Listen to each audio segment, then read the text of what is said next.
ನೀಲತಯಾ ಪಿಕಕಾಕಂ ಹಂಸಬಕಂ ಸಿತತಯಾ ಸಮಂ ಯೇಷಾಂ ಕಿಂಚಿದ್ ಗುಣ ಸಾಜಾತ್ಯೋಪಹತಮತಿಭ್ಯೋ ನಮಸ್ತೇಷಾಂ.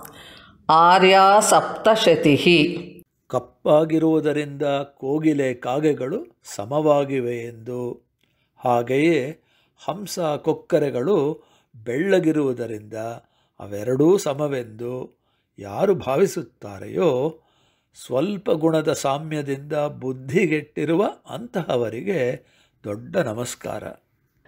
Whoever thinks that cuckoos and crows are alike because they are black, and likewise swans and storks are equal because they are white, a big salute to those whose minds are misled by the slightest of resemblances.